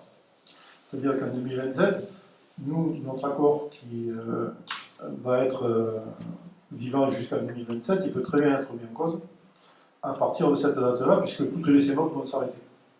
Et aujourd'hui, le débat que l'on a, c'est important parce que si on reprend la régie 2026-2027, on aura 2 exercices pour connaître le prix réel de l'eau à Metz, tout en investissant ce qu'il faut pour que les réseaux soient vivants. Et c'est très important qu'on mène ces 2 exercices en toute transparence, de façon à voir en 2027 ce qui sera proposé. Mais n'ayez aucun doute sur le fait qu'en 2027, on vous proposera un seul grand contrat qui reprendra les 14 communes. Parce que je sais un petit peu comment ça marche au niveau interco, et je peux vous dire que c'est déjà dans les plus hauts. Donc le positionnement, il est à prendre maintenant, mais il ne faut pas perdre d'idée qu'en 2027, c'est là que le vrai enjeu se posera. On verra alors l'attitude des uns et des autres en 2027. Donc, en clair, on n'a aucune assurance à long terme et à moyen terme sur les tarifs. Par contre, est-ce que vous avez, avec vos discussions que vous avez déjà eues, l'assurance que les tarifs que l'on va voter, que l'on va soumettre au vote de l'Aglo, seront acceptés? Si ça ne vote pas, si on remplit les critères de performance qui sont demandés dans la convention, on n'aura pas de raison que le conseil d'Aglo aille contre le conseil municipal de Metz. Ce qu'il faut, c'est remplir les critères de performance qui vont être demandés dans la convention. Il y a des élections municipales en 2026. Je crois, il me semble. Mais ce qu'il faut regarder, c'est que jusqu'à présent, les augmentations, hormis que le fait qu'ils voulaient harmoniser les tarifs, mais ils ont toujours essayé de justifier ces augmentations par le fait que les réseaux à Metz n'étaient pas fiables. Or, aux dernières nouvelles, les réseaux, c'est les meilleurs de l'aglo. Donc, déjà, on ne justifie pas. Ensuite, pour justifier, il faut qu'on ait un bilan. Jusqu'à présent, le bilan n'en avait pas. On s'est rendu compte que, par exemple, sur le fonctionnement, sur la masse salariale, nous étions, nous, à l'époque, à 300 000 euros 380, 360 de personnel. Et là, on était passé à 650 000. Donc, sur 3 ans. Donc, il y avait quand même un problème. Et on s'est rendu compte aussi que tout ce qui était subvention de l'agence de l'eau, en plus les subventions de l'agence de l'eau, on va sur Internet, on les trouve. Elles n'étaient pas dans le budget. Donc, je veux dire, voilà, quand on veut plomber un budget, on le plombe. Mais quand tu as tous les éléments, tu ne peux pas nous augmenter sans dire il faut. Si tu veux augmenter, c'est ou alors tu vas organiser tout le monde, ou alors c'est que ton budget est déficitaire, et ce n'est pas le cas. Donc, voilà, moi, je vous le dis franchement, je suis défavorable à l'harmonisation. L'harmonisation pour l'harmonisation, ça n'a pas de sens. L'harmonisation pour du mieux, oui. Mais pour une augmentation des tarifs, parce que l'harmonisation, pour nous, ça veut dire une augmentation des tarifs, ça ne veut pas dire autre chose. Ouais, mais sauf que l'harmonisation que l'on a eue jusqu'à présent, on va dire qu'on se répète, mais sur la CFE, on a pris 5 points de plus le nord du bassin de Thau. Sur la TOM, taxe réduite ménagère, on était à 14,5. Certes, on est resté à 14,5. Et eux, ils étaient à 18,5, ils sont venus à 14,5. On a perdu plus de 3 millions d'euros à l'agro, donc il a fallu aller chercher ailleurs. Quand on est arrivé aussi, c'est pareil. Voilà, sur les taxes, on était à 0,2, on est passé à 4,10. Alors, on a demandé des harmonisations, elles vont bien, mais il ne faut pas que ça soit toujours dans le même sens, parce que nous, on est perdants sur toute la ligne là-dedans.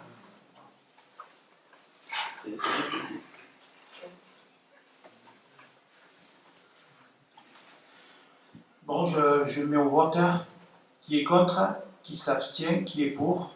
Je vous remercie.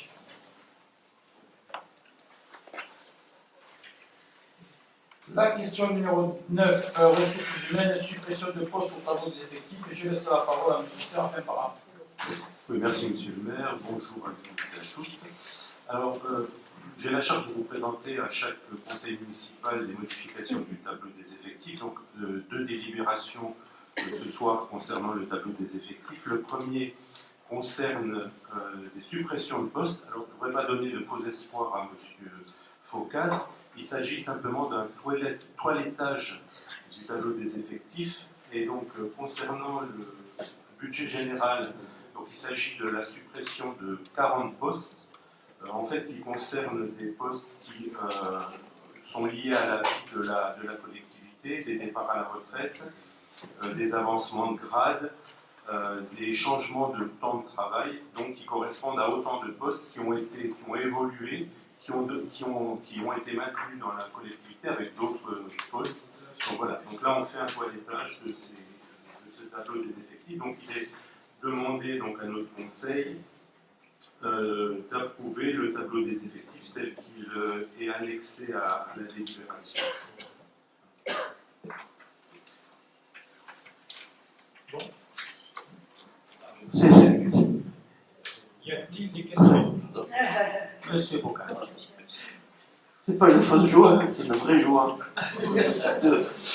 de voir le toilettage du tableau des effectifs, parce que c'est important que ce soit fait régulièrement. Voilà. J'allais dire, la loi sur les collectivités territoriales et les règlements qui nous imposent de proposer ces tableaux des effectifs, la modification des tableaux des effectifs.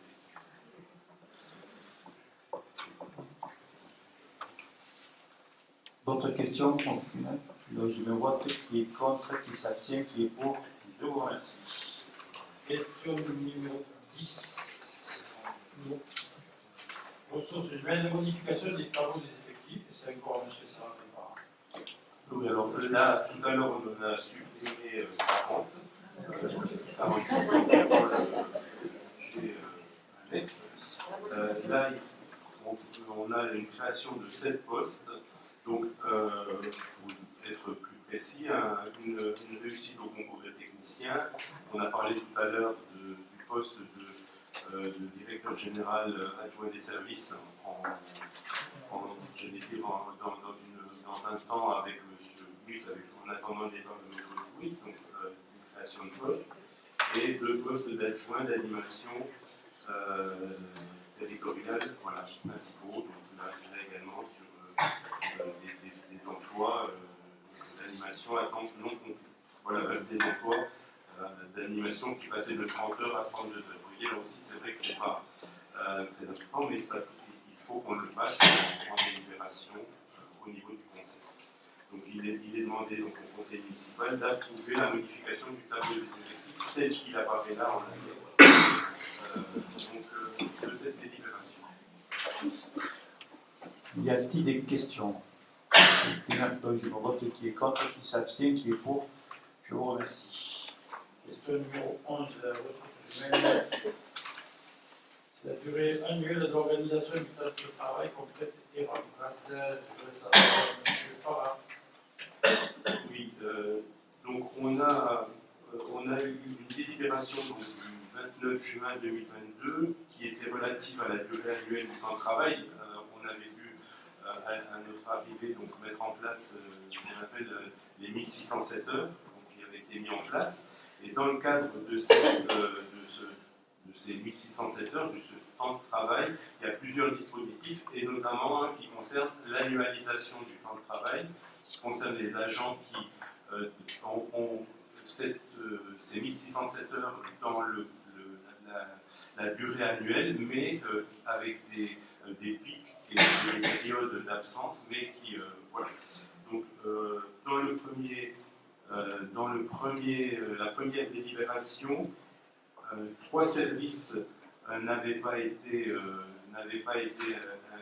mis dans cette annualisation. Il s'agit du service protocole événementiel, du service de la logistique et du service culture. Voilà, donc on rajoute ces 3 services au temps d'annualisation. Donc il est demandé au conseil municipal de bien vouloir autoriser l'annualisation du temps de travail des agents des services que je viens de citer. Donc cette délibération a été bien sûr présentée pour avis au conseil, au CST. Y a-t-il des questions? Aucune. Donc je me vote qui est contre, qui s'abstient, qui est pour. Je vous remercie. Question numéro 12, les ressources humaines.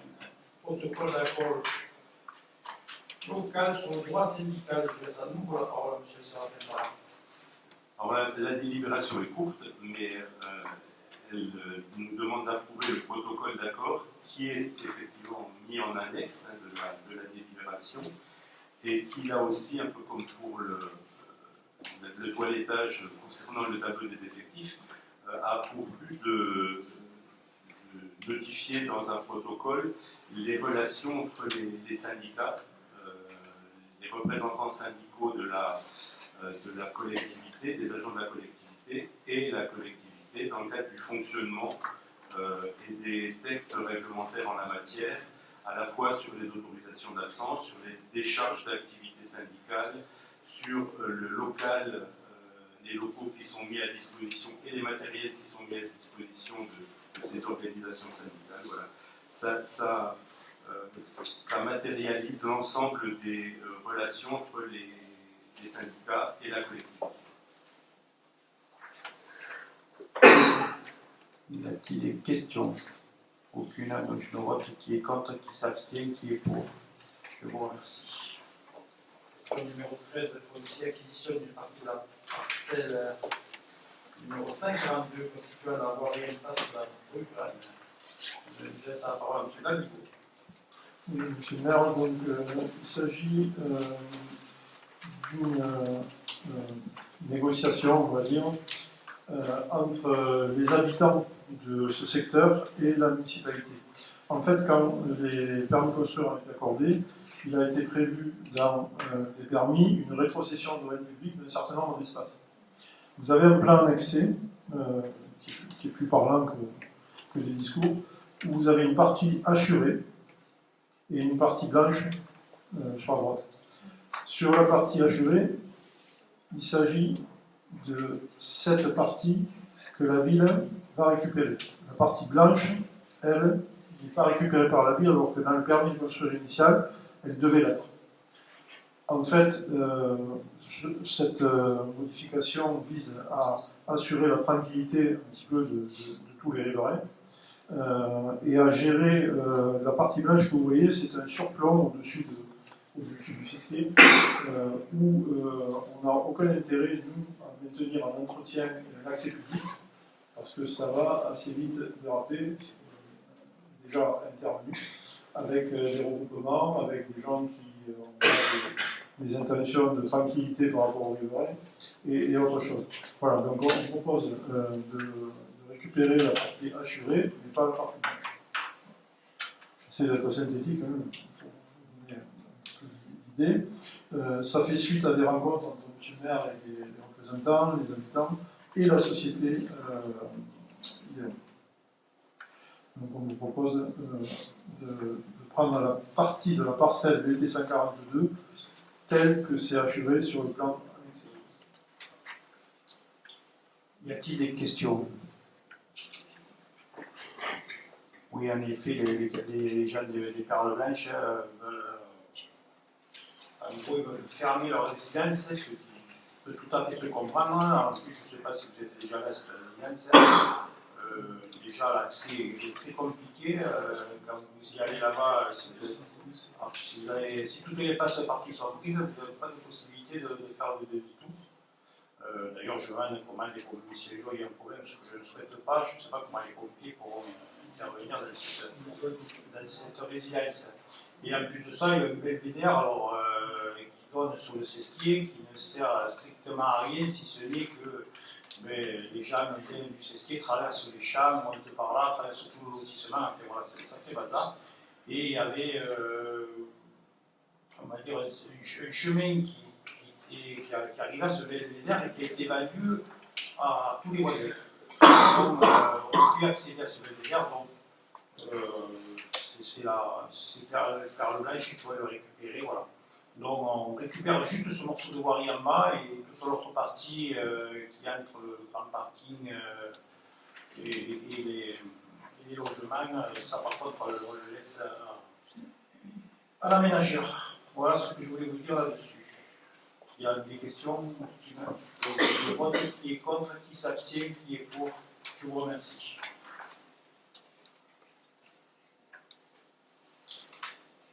Question numéro 14.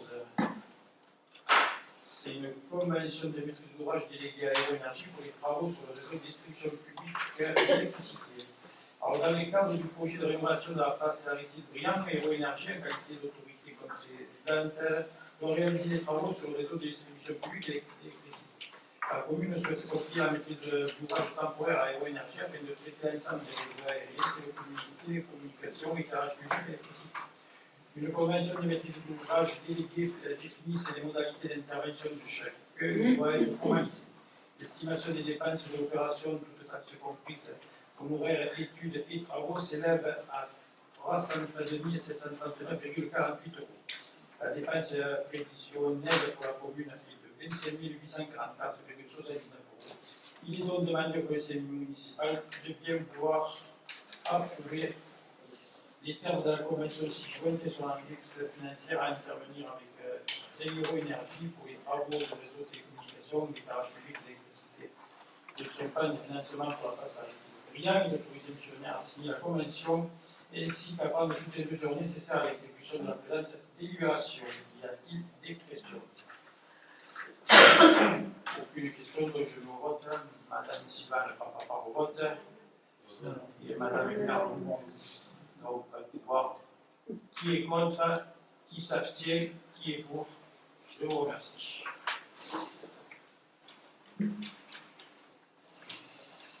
Question numéro 15. Marché public, procédure de négocier sans publicité ni mise à la concurrence l'achat d'une partie des véhicules automobiles sous le terme de leur location pour les besoins de la ville de Metz et de Chesse. La parole à M. Marcel Fred. Merci, Monsieur le maire. Bien, mesdames, messieurs, dans ce dossier, il faut rappeler que le parc automobile de la ville se répartit en deux catégories, ceux qui sont déjà en pleine propriété et ceux qui sont en location. Le marché de location arrive à échéance en ce début d'année 2025. D'un point de vue économique et dans un souci d'optimisation des dépenses, eu égard à la valeur résiduelle avantageuse et pour la continuité des services pour un certain nombre de véhicules, il paraît opportun de procéder à l'achat de ces véhicules qui ont un potentiel consommé relativement faible et qui répondent parfaitement aux exigences opérationnelles et techniques des services concernés. Par ailleurs, d'un point de vue réglementaire, compte tenu de ces circonstances, la ville a la possibilité de procéder à une passation négociée de marché sans publicité ni mise en concurrence. Il est donc demandé, dans ce dossier, d'approuver l'acquisition directe des véhicules actuellement en location auprès de différents loueurs, Diac Location, Montpellier Poids Lourd, Public LLD, Citroën Trésor Auto, conditions financières et techniques définies, d'autoriser M. le maire à engager au nom de la collectivité la procédure de négociation directe avec les prestataires concernés afin de finaliser l'acquisition de ces véhicules. Ensuite, charger M. le maire de réaliser toutes les formalités administratives, financières et contractuelles nécessaires à la mise en œuvre de ces opérations. Et enfin, dire que les crédits seront inscrits au budget principal de la section d'investissement de la ville de Metz. Y a-t-il des questions ou des observations? Monsieur Focas. Je remarque, donc sur ce sujet, on est passé près de, pas la catastrophe, mais d'une solution qui était moins avantageuse. Et c'est à ça que servent les commissions. Il y a eu une commission qui a étudié des offres parce qu'on était reparti comme en 40 sur la location. Et le bon sens a prévalu, c'est-à-dire qu'on a un certain nombre à avoir un peu discompensé, on a été écouté, et c'est vrai que l'intervention aussi de M. Lalleux a été prépondérante dans cette affaire. Et je pense qu'on a pris vraiment la bonne décision là, sur ce dossier-là. Voilà, comme quoi rien n'est jamais figé, hein, même quand. Et ça, c'est un plaisir de travailler dans ces conditions-là.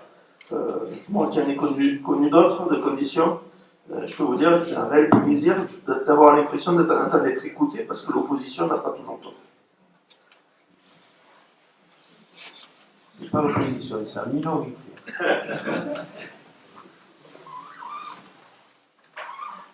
Y a-t-il d'autres observations?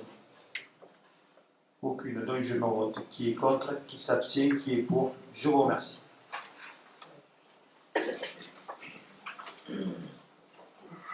La question numéro 16, c'est la désignation des membres de la commission d'appel d'offres pour la DSP Camping-Car.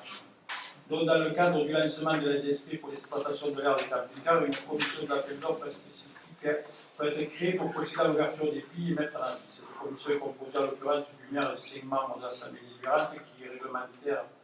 Doit être élu. Je propose de procéder à un vote à main levée et d'approuver la proposition de la liste faite sur le projet de délibération. Y a-t-il des observations sur la liste? Bon, j'annonce sur la liste A et avant le titulaire, M. Marcel Graine, Mme Vanessa Carrigo, M. Jean-François Deleu, Mme Charlie Boinel, Mme Pasteur. Et les membres suppléants, c'est M. Séraphin Parra, Emmanuel Boudet, Mme Patricia Leroy, Hervé Bouffinier, Jackson Daldigo. Hein?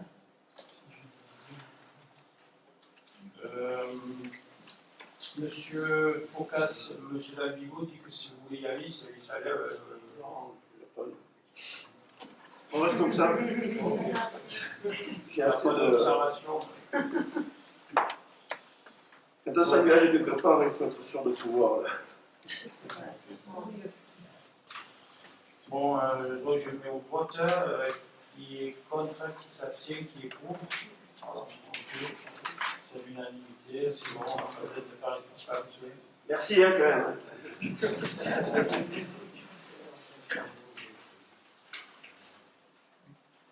Alors la question numéro 17, petite enfance, c'est la convention d'objectif de LAOP, lieu d'accueil femme par an, engagé entre le conseil départemental de l'Hérault et la ville de Metz. Donc je laisse la parole à Mme Michel Leff. Merci Monsieur le maire, bonsoir à tous.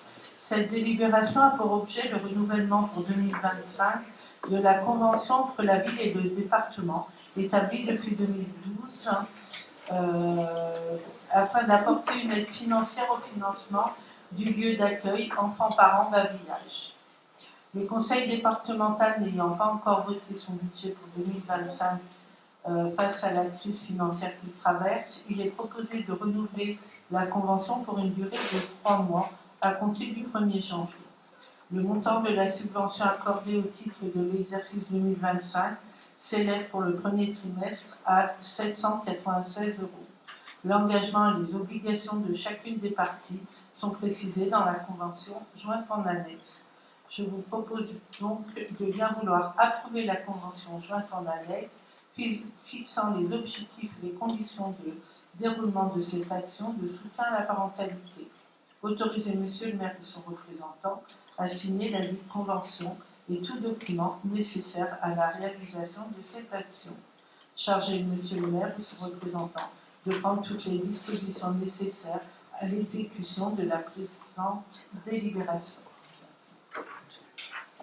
Y a-t-il des questions? Ah, madame, Juste, ça veut dire que dans 3 mois, on va devoir redélibérer après le vote du budget. Voilà, d'accord. Oui, on espère. Ça sera bon signe.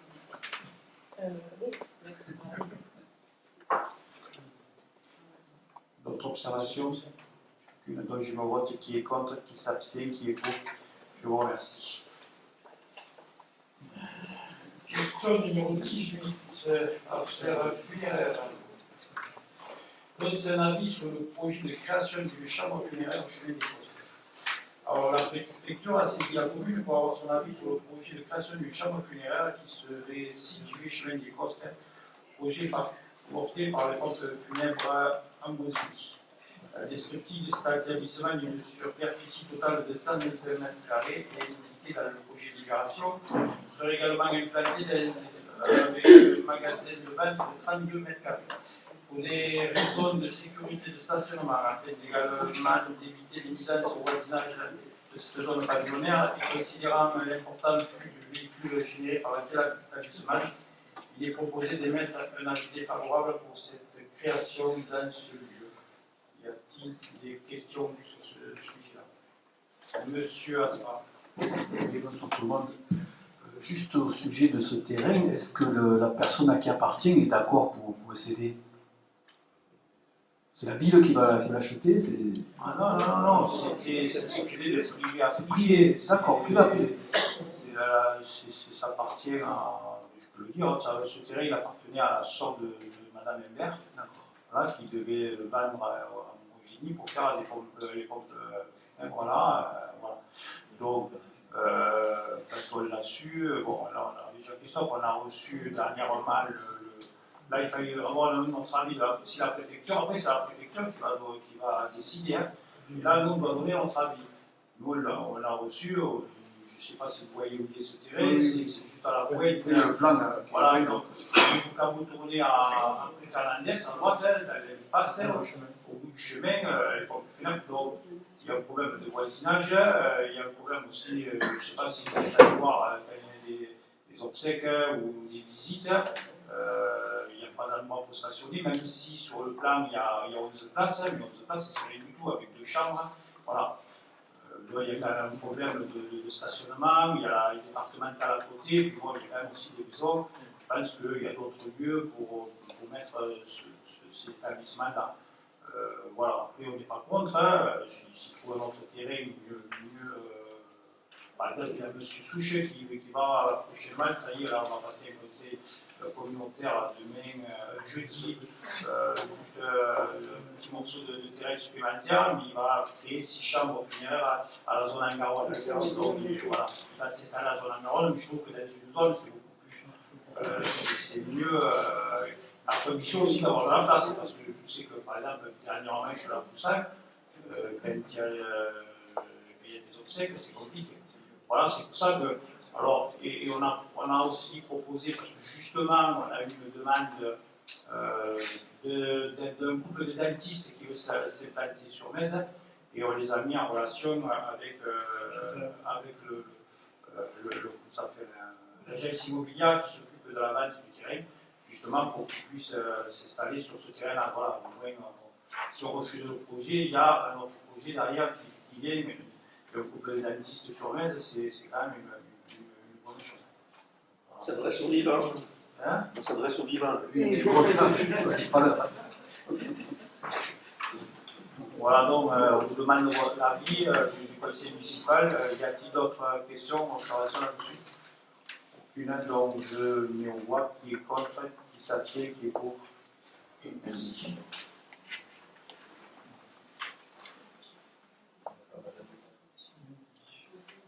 Oui, par contre, Mme Imbert ne voulait pas prendre le vote puisque c'était sa sœur qui était sur le terrain.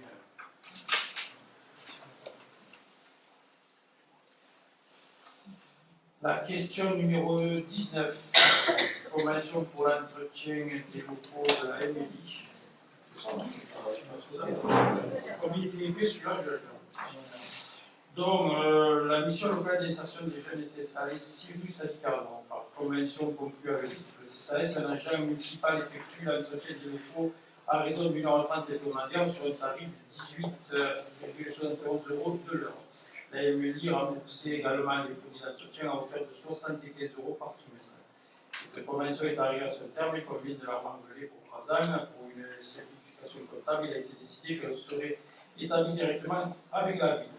Le projet de convention qui a été joué en annonce détermine les conditions de ce partenariat. Y a-t-il des questions? Aucune. Oui, je mets au voix. Qui est contre? Qui s'abstient? Qui est pour? Je vous remercie. Je voulais vous faire une petite information par rapport aux travaux de la place. Alors, sachez que les travaux suivent sur le cours. Alors, par contre, je vais parler des mesures prises pour le commerce durant les travaux. Donc, avec l'adjoint de commerce municipal, nous avons associé les commerçants dès octobre 2023 au projet de la place de la mairie lors de la consultation citoyenne. Nous avons décalé le début des travaux prévus en octobre 2024 en janvier 2025 pour faire suite à leur demande de passer les fêtes tranquilles. Nous leur avons indiqué la durée totale de janvier à fin juin et le plan d'accès pour les véhicules de livraison leur a également été adressé. Un référent de chantier Colas leur a été attribué sur le chantier et répond quotidiennement aux différentes sollicitations. Et l'accès total à leur commerce a été libre et sécurisé, même si les travaux c'est toujours assez compliqué. Le stationnement à proximité rue Garibaldi est toujours accessible et gratuit. Une campagne de communication sur les panneaux de Pau et École Maurice a été déployée dans toute la ville dès le mois de novembre et encore à ce jour. Une communication a été faite sur le bulletin municipal de novembre et sera réitérée sur le prochain. Et depuis le début des travaux, 2 vidéos ont été réalisées par le service de communication afin de promouvoir de manière dynamique le commerce à Metz. 5 banderoles ont été réalisées et placées sur la grille de sécurité indiquant les accès et les commerces ouverts. La ville de Metz a mis en place une plateforme dédiée au commerce sur la station Illivoire qui a fait la promotion. Les commerces ont reçu leur code d'accès et ont été informés de son utilisation. Dès le début des travaux, 3 réunions ont eu lieu avec les commerçants. Une avec Javier et M. le maire, une avec Mme Siba pour des ateliers d'animation et une avec la CCI pour l'accompagnement. Nous avons autorisé et favorisé le déplacement de la fleuriste Arial sur l'emplacement attribué à la société RICOM, je le remercie, ainsi qu'au coquillage sur le marché des producteurs les jours de marché. Consciente des enjeux économiques liés à ces travaux, la ville de Metz est soucieuse de la poursuite des activités économiques situées dans le périmètre des travaux. En complément des mesures d'accompagnement déjà prises en termes de signalétique et d'accessibilité de diverses activités économiques, la ville s'active à réaliser un règlement d'attribution d'aide que la commission ad hoc sera mise en place très prochainement. Cette commission d'indemnisation amiable est chargée d'étudier les préjudices éventuels subis du fait des travaux de la base de la mairie par les professionnels et les indemniser. Elle sera chargée d'instruire sur la base du règlement adopté par le conseil municipal les indemnisations remises par les professionnels et leur activité située dans le périmètre des travaux et de proposer, dans un cadre légal et amiable, une indemnité à ceux pour lesquels un préjudice économique anormal aurait été comptablement constaté. L'emploi des deniers publics exigeant beaucoup de rigueur, plusieurs garanties doivent être apportées dans le cadre de la procédure d'indemnisation amiable. D'une part, l'expertise sera conduite par un expert financier indépendant mandaté par la ville ou le tribunal administratif de Montpellier, sur la base d'un dossier et de documents comptables officiels remis par le professionnel à l'appui de sa requête. Sa proposition d'indemnisation éventuelle sera ensuite soumise au conseil municipal qui autorisera la signature d'une transaction financière. Nous travaillons activement avec le service juridique et notre DGS à l'écriture d'un règlement d'indemnisation et le projet vous sera proposé au conseil municipal prochainement. Pas d'urgence car l'indemnisation intervient après le bilan 2025. Ce que je pourrais dire là-dessus, c'est que j'ai contacté personnellement M. Majourel à l'AGO aussi pour voir si l'AGO ne pouvait pas financer, ou aider les commerçants sous n'importe quelle forme, parce que bon, les travaux, ça ne passe pas à Metz, il y en a 7, il n'y en a pas dans toutes les villes de l'AGO. Donc voir s'il n'y avait pas une enveloppe qui est pour le moment. Il n'y a rien qui est prévu. Après, sur le calendrier des travaux, ce que je pouvez vous dire ce que jusqu'à présent on ne pouvait rien donner, puisque tant que les fouilles n'étaient pas terminées, on était un peu, on va dire, dans le flou. Bon, les fouilles sont terminées, pas totalement, puisque prochainement nous devons, ça va être fait ces jours-ci, il va y avoir un nouveau truc qui va être fait pour agrandir le local technique de la fontaine, puisque le local technique qu'il y a actuellement était trop petit et nous voulons mettre un système de filtration sur la fontaine qui évitera de vider la fontaine chaque mois. Donc on va faire un trou, donc bien sûr, ils vont venir voir si dans ce trou il n'y a pas une autre découverte. Voilà. Donc j'espère qu'il n'y a rien. Sachez que bon, pour le moment on n'a pas le rendu de la drague.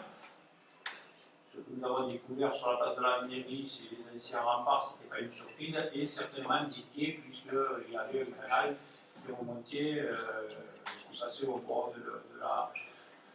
de l'église et qui passait sous la mairie, qui allait, on va dire, presque sur le port. Voilà, ça fait partie.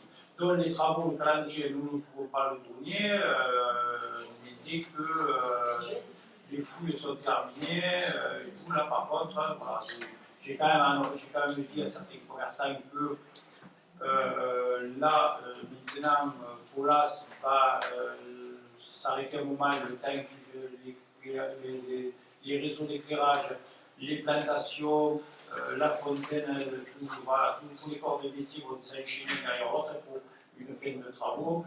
Et normalement, c'est fin juin. Voilà. Sachez qu'on a respecté aussi, on leur a demandé l'éclairage, ils ont demandé l'éclairage a été mis, je veux dire, il marche même mieux qu'en temps normal, on voit plus sur le salon de les travaux que ce qu'on y voyait avant. Voilà. Qu'est-ce que je voulais dire?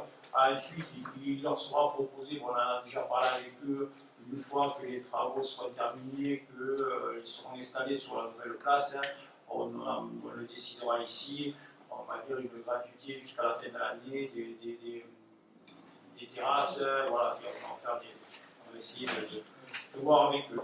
Alors c'est vrai que j'ai reçu un courrier en me disant qu'il y avait certaines villes qui avaient mis en place des indemnités sur... Sachez que c'est quand même très compliqué. J'ai eu la mairie de Frontignan, il y avait juste deux commerçants sur Frontignan, sur tout le boulevard qui avaient été indemnisés. C'est-à-dire que bon, on prend le bilan comptable d'une année à l'autre, donc ça ne se fait pas comme ça du jour à la lendemain. Mais voilà ce que je pouvais vous dire là-dessus. Mais bon, ça serait bien que l'aglo, parce qu'on aide pas mal les entreprises, et si on pouvait, voilà, je vais essayer de voir avec le président Cohen si on n'aurait pas de possibilité d'être plus rapide et plus direct sur les voilà. Madame Estrada. Ça serait totalement logique que l'aglo aide les commerçants, puisque c'est la compétence développement économique, c'est la compétence prioritaire, première de l'aglo. Donc là, j'espère qu'il y aura un retour. Moi j'avais demandé, puisque c'est quelqu'un qui est assez flou, j'avais demandé s'il n'y avait pas des possibilités de les indemniser de certaines charges, d'exonérer de taxes. On m'a dit que ce n'était pas possible, donc mais bon, je pense qu'on pourrait le compenser autrement. Voilà. Mais j'ai vu M. Majouel, je pense que je vais voir directement avec le président Fomen, parce que ils ont un problème à la place à Rissi-de-Briand, il y a d'autres communes ont des problèmes où justement. D'autres problèmes.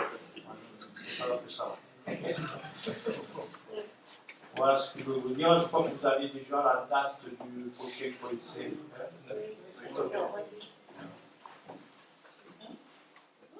Vous aurez une communication prochainement aussi sur le milieu médical. Sachez que le centre d'urgence qui doit s'ouvrir à côté de Gérard Rigal derrière Intermarché, le permis de construire a été déposé. Donc il est à l'instruction et j'espère que d'ici la fin de l'année, on aura un centre d'urgence à Metz pour recevoir déjà les premiers secours, les petits blessés, puisque les gros blessés partiront sur Montpellier ou sur Sète. Par contre, il y aura radio, et ça évitera à nos pompiers de faire des allers-retours. Voilà. chose de bien et ça devrait voir le jour d'ici la fin de l'année. Voilà. Bon, Le modérateur est en train il est toujours en panne, on attend qu'il faut changer les C'est pas le choix par rapport aux travaux. Non, il se pas. Voilà. Bonne soirée.